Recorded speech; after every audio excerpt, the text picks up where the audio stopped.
Yo, what's up, YouTube? It's Quavo back with another video. And today, I got 3 videos. I'm posting 3 videos today, bro. Because yesterday, bro, I don't know what happened to my upload, bro, but it just started tweaking, bro. If you're new to my channel, subscribe, turn post notifications, like the video. I ain't gonna lie to you, bro. I'm so, this is unexpected. My first video that I posted got, 500 views right now. And then I looked at my phone yesterday. I had 1 subscriber. Now I'm at 7. Hey, hey, we making progress. Hey, I'm happy. I'm not gonna lie. 7 is 7 people, bro. Like, come on now. 7 people decided to subscribe to my channel. And I've been seeing the comments y'all talk about how I needed to talk up more and how my stuff was messed up in one of the videos. So I'm gonna fix it this video. I'm gonna make sure everything's lined up accordingly and make sure I speak up more because yeah, if y'all gonna watch me, bro, I got at least, and if y'all comment, I'm gonna respond to everybody's comments and stuff, of course, because I ain't no Hollywood, fake Hollywood, like that ain't me. All right, let's go ahead. 3, 2, 1. Hold on.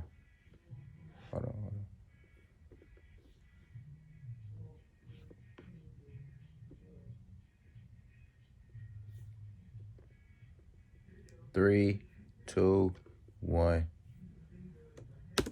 In the early morning hours of Valentine's Day 2019, a woman named Olivia Jones walked the aisles of a local supermarket known as H-E-B Plus in preparation for dinner with her husband, Chris. As she gathered the ingredients, she observed a bouquet of pink and red roses, colors that symbolize tenderness and passion. As Olivia exited the store with the roses in her cart, she was unaware that in less than 40 minutes, she would be dead.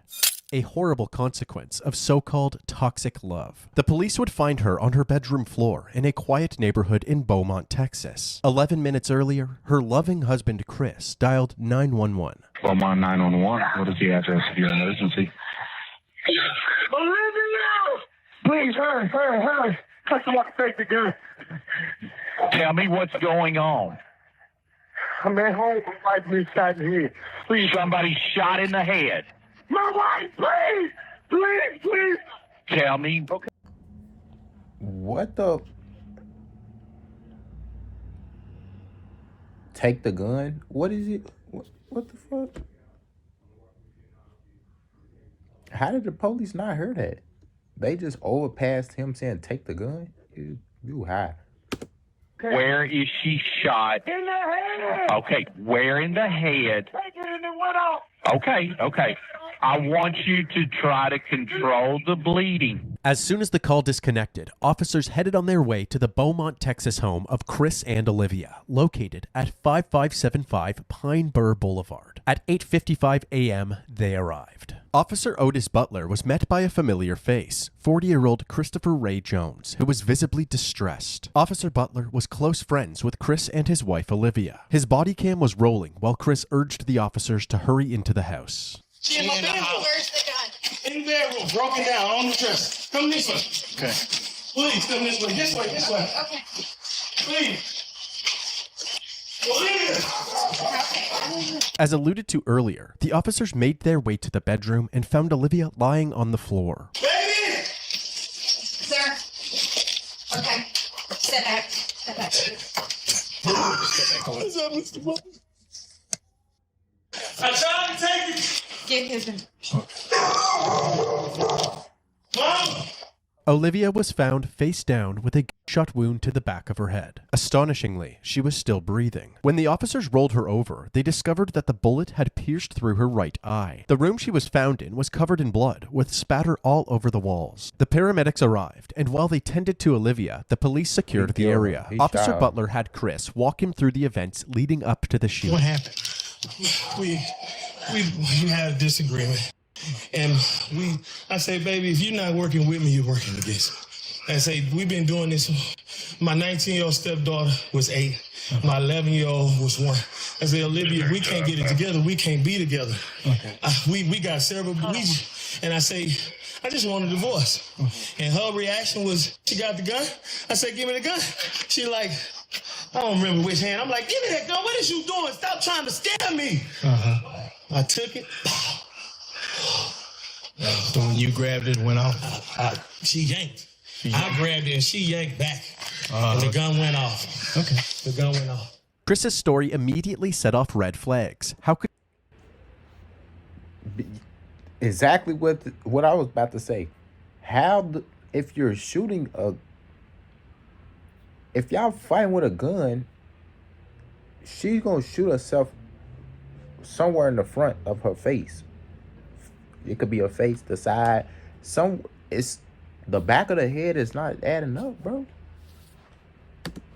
could such a large man be overpowered by his significantly smaller wife? Too. Chris dropped to his knees in anguish, but there were no tears as he asked Officer Butler if he could go check on Olivia.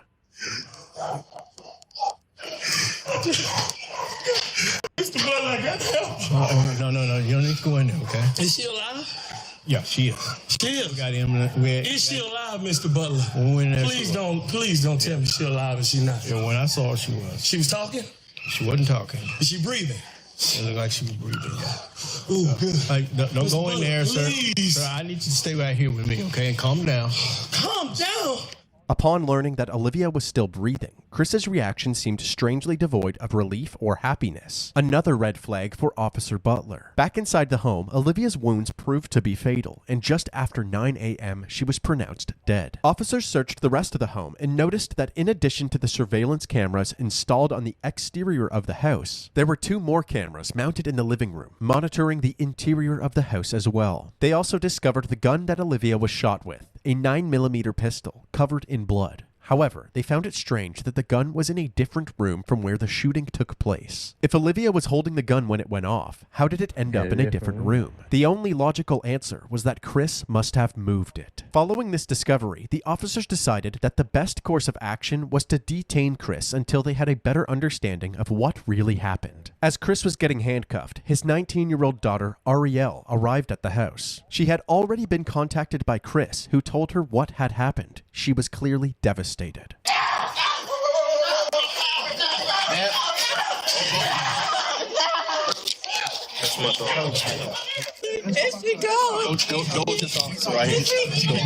While the officers tried to console Ariel, Chris was escorted to the back of a police cruiser. Lead Detective Mendy Freeman and Sergeant Yvette Barrero of the Forensics Unit arrived at the residence and were immediately caught up to speed. According to him, she grabs a 9mm in their bedroom. And she did that. He claims he reached for the gun to try to get it from her. And when he reached for it, and they struggle over it, boom. At that moment, Olivia's sister Angela arrived at the scene, and Ariel once again broke out into hysterics.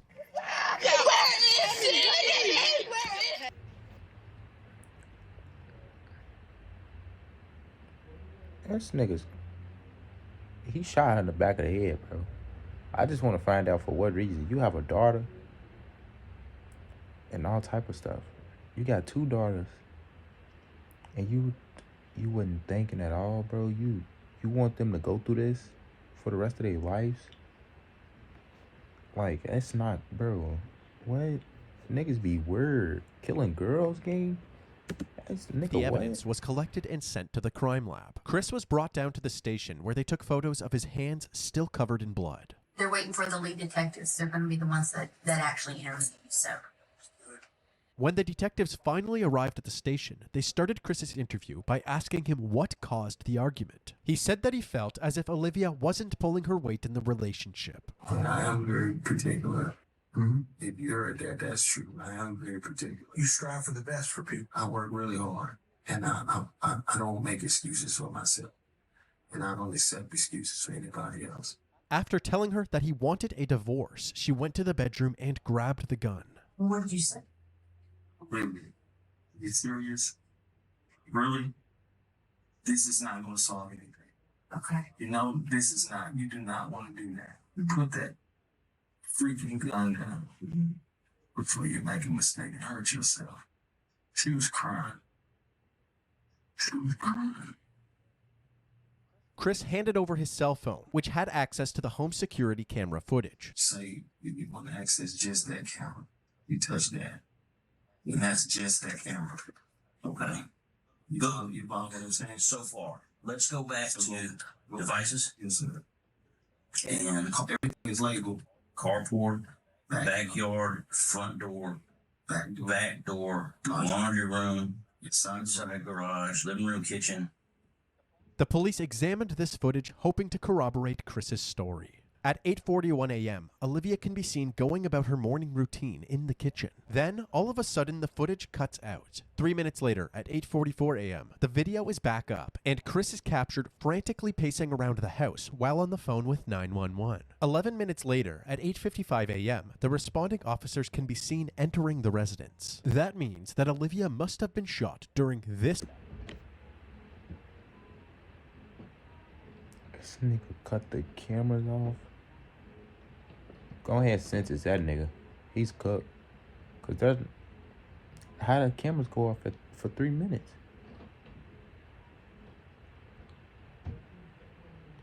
Nigga, he planned this shit. That's why he was so After the freely at footage. giving the phone up. I was wondering, like, alright, if this nigga had cameras in the house and he killed her, why would he give his phone up so freely? I would have me tripping thinking the nigga ain't killed. No, sis.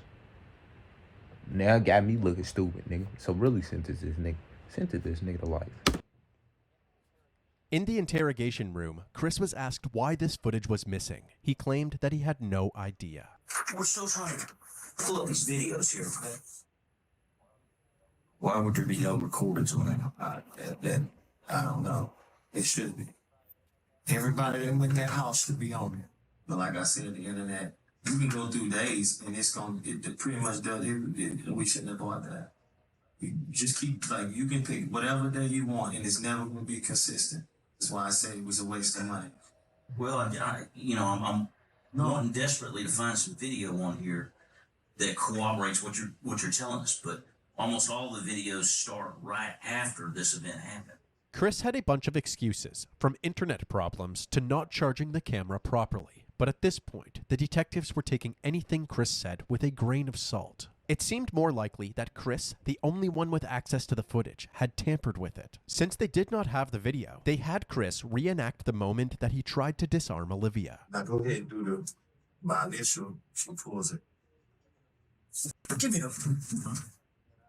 Okay. And I go. I'm sorry. You're good. No, you're good. I don't I'm want the sorry. chair. I'm sorry. You're fine. I like the chair, man. I'm reliving it. How you are? I'm reliving it. So she should be shot in the back of her right head. Did you feel me twist your? Did you feel me twist? Back here. Did you feel me twist your? We're still I not looking. twisted. With each question asked, it seems as if Chris was improvising the answer, actively trying to make the puzzle pieces fit together rather than telling the truth. The detectives ended their initial interview feeling more suspicious of Chris than ever. They then moved on to other members of the family, starting with Olivia's sister, Angela. Olivia Jones is your sister, right? We've been talking a lot lately. We talk every day. I drop her baby to her at the tax office. She's always been timid about everything. But she was the type that whatever went on in their home, she would keep it there. Yeah. Kind of a private person. Yeah. She loved her baby so much that she thought she had to live for them. You know, she would never. Angela went on to reveal the extent of Chris's control over Olivia. She can't talk on the phone after a certain time. He controlled the finances. He never wanted to be in the presence of her family reunions, anything. He never came. But she would have to step off, and when he would call, and all you could hear was him screaming and yelling in the phone. His character is agitation. Like, his character is to be. Ladies, please, bro. Please. If you any girls is watching this right now, please do not let these niggas have control over y'all, please, because they do weird shit. Like, niggas manipulate girls to where they can showing a better, like, what? You trying to show an image of something when whole time you totally different. That's why. And then it's sad because, like, she probably couldn't even leave him. That's probably the reason why he killed her. She was trying to leave him, and he was not going for it. I just don't get it. Because all she wanted, my sister was a married type. All she wanted was to be loved. Yeah. She loved love. Like, she loved her babies. She wanted to live for her babies. To make matters worse, Chris's ex-wife Letitia, who he initially met back in 1999, corroborated his pattern of controlling and aggressive behavior. I met Chris Jones in 1999. It was just like a constant fight. Like, he strangled me, choked me out, drugged me through the house. My skin was missing off my back. One time he bit my hand. He had this bite marks in my hand. This was what it was. If the house not clean, he's told me that he would kill me. His upcoming trial. The courtroom was packed with family members from both sides. It had been over 3 years since Olivia's death, and despite the clear tension between the two families, they all wanted the same thing: justice for Olivia. Prosecutors Jimmy Ham and Mike Laird described Chris as an abusive partner with a violent past, and it was only a matter of time before something like this happened. Chris's defense attorney, Ryan Gertz, argued that Chris only grabbed the gun because Olivia was recklessly handling the weapon, putting both herself and Chris in a dangerous predicament. Forensic pathologist Celestina Rossi provided critical bloodstain analysis and confirmed that Olivia did not have any gunshot residue on her, contradicting the defense's claims that her death was merely an accident. The testimonies and evidence combined ultimately overpowered the defense team, and on February 8, 2022, Christopher Ray Jones was found guilty for the murder of his wife, Olivia Jones. 1,118 days. That's how long Olivia Jones's family says they've waited for this moment. The moment when Olivia's husband, Christopher Jones, was found guilty of murder. Olivia died at the hands of her husband on Valentine's Day 2019, and instead of spending a lifetime behind bars, we elected to agree with the state. 30 years? 30 fucking years? Man. 30 years? This nigga deserved to get life, nigga. I'm not even gonna lie. He deserved to get life. Nigga, daughters gotta go through some. Nigga, what? 30 years, nigga. That ain't worth it, nigga. Give this nigga life, man. Man, this shit just made me mad, bro. If you're new to my channel, subscribe, turn on post notifications, bro. I'm done with this shit, bro.